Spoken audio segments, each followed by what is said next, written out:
Greetings, everybody. My name is Fred. My nickname is Doc Nino, which is based on when I worked as a doctor of psychology at a Marine base in Southern California at a naval hospital. But now I have retired from that. This is a new channel. I'm calling it Pick, Pluck, or Strum. This is the start of a course on playing guitar by ear. But it's not a course on guitar technique. There are a lot of excellent courses I've seen on YouTube. One of the best ones that I've seen is by a guy named Justin. I don't know his last name, I haven't met him. But he has a website, justinguitars.com, and he's put up a lot of YouTube videos, and the ones that I've seen have been quite impressive in terms of what he is teaching, the amount of his knowledge, his expertise, and his approach to instruction. But this is focusing not on how to play the guitar, but how to improve by developing your ear for music. Before we actually dig into the content of playing by ear, I thought it'd be good just to have some examples. So what I did was I did a search on what are the top 10 most viewed YouTube videos. So what's interesting is that 9 of the top 10 YouTube videos are music videos. So number 1 is Despacito, Luis Fonsi, 6 billion views, 6 billion plus. Number 2, Shape of You, Ed Sheeran, 4.6 billion. Number 3, See You Again, Wiz Khalifa and Charles Puth, 4 billion. Fast and Furious, Uptown Funk, number 4, Mark Ronson, Bruno Mars, 5, Masha and the Bear, which is the Russians' children animation, 3.4 billion. 6, Gangnam Style by Psy, which I think in the past was number 1 because it just kind of exploded when it came out and people would just view it over and over again. Right, but right now it's sitting at number 6, 3.3 billion. Number 7, Sorry, Justin Bieber, 3 billion. 8, Sugar by Maroon 5. 9, Katy Perry with Roar. And 10, Shake It Off, Taylor Swift, 2.7 billion. So I thought, well, maybe for the top 4 or 5, let's just kind of go through them. I have links. You can listen to them yourself. And I will just kind of illustrate playing them by ear. I'll kind of walk you through what I came up with, just as an illustration of what I mean by playing by ear. So, Despacito, top 1, 6 billion. If you listen to Despacito, it has a repeating pattern. You'll notice there's 4 chords. It's in a minor key, or it starts out in a minor key. It's the same progression throughout the whole song with differences in the melody line and the rhythmic background and harmony and so forth. So gone from it, it's in B minor, and then it goes up to a G, and then D, and then A, and then basically just repeats that over and over. So if you were to listen to it, you'd figure out what key it's in, you'd figure out kind of the progression, and then try to figure out an arrangement for yourself. So if you're playing by yourself, you might just pick it, finger pick it, and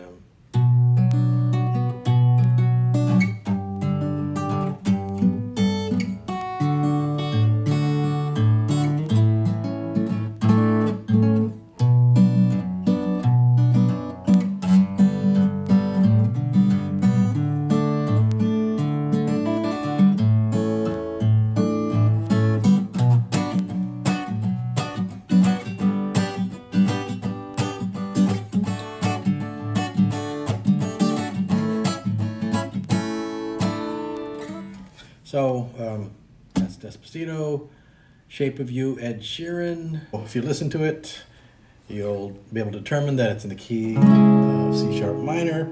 And again, it's another song where it's a basic progression and it's 4 chords and it repeats and repeats with alterations in the melody line, the backing, the instrumentation, the rhythmic pulse, etc., etc. So it sounds like this in a way.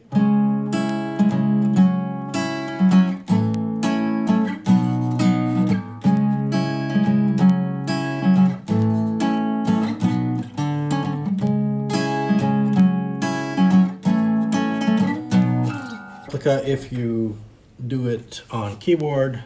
I'm not a pianist, but there's a lot of transfer of learning from guitar to other instruments such as keyboard. And I would encourage anybody who's learning guitar, also play around with the keyboard. You can pick them up fairly cheaply and just play around. There's a lot of transfer of learning. So, shape of you, key, C sharp minor.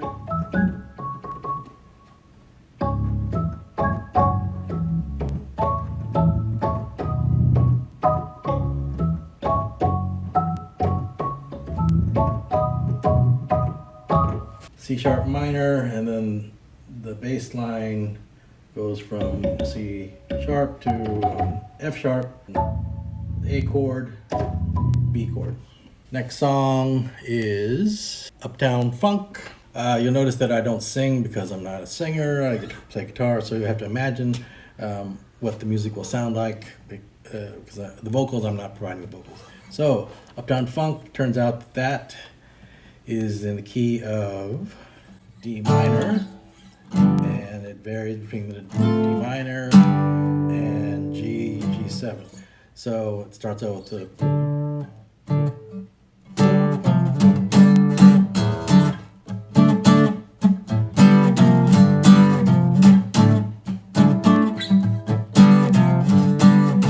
and then there's also a guitar that does a scratch lick.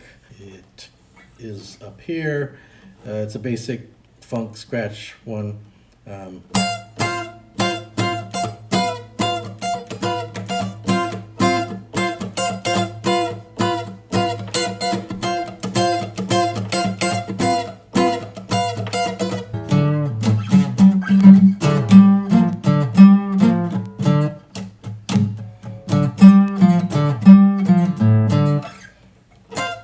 So if you imagine those two together, that's Uptown Funk.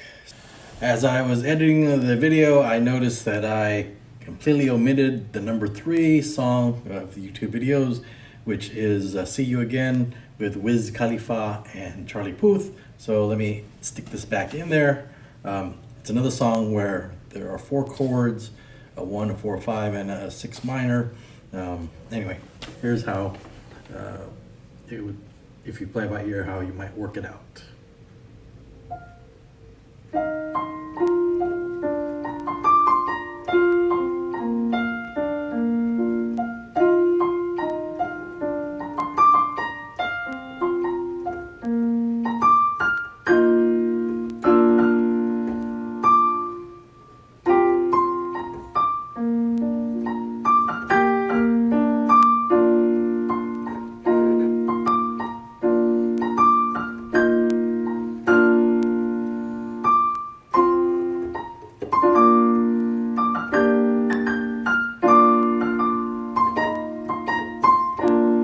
So Masha and the Bear, it's the kids animation. There's a little girl, there's a bear, and it's cute. It's cute, and the animation is top notch. But anyway, it's not a song, but if you listen to the very beginning, there's kind of a musical intro. And listening to that, you would be able to determine that it's in the key of E minor, and it has a basic 1, 4, 5 progression. So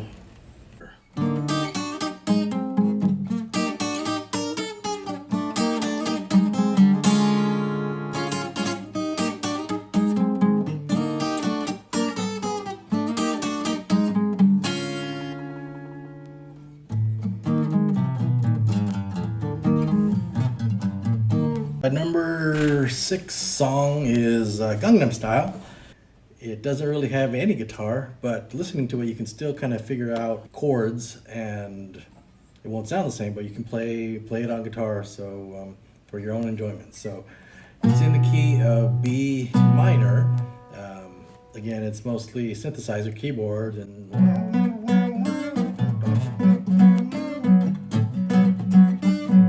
which is the B minor chord, but it's but then when it transitions, and then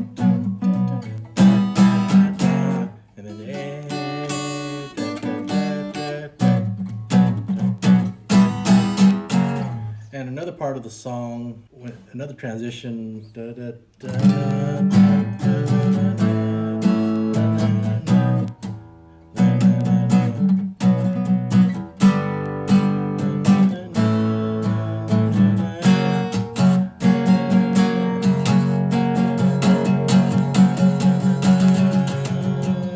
Opa, Gangnam Style.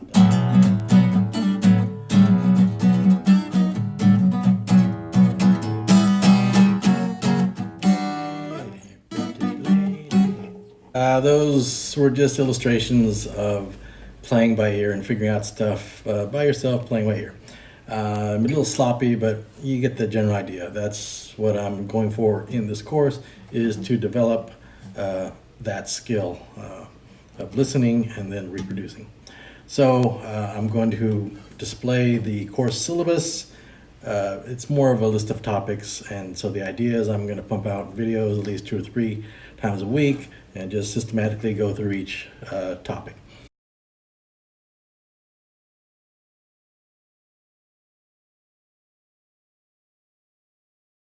I am going to emphasize learning that's visual learning, so being able to show fingerings and chords and so forth.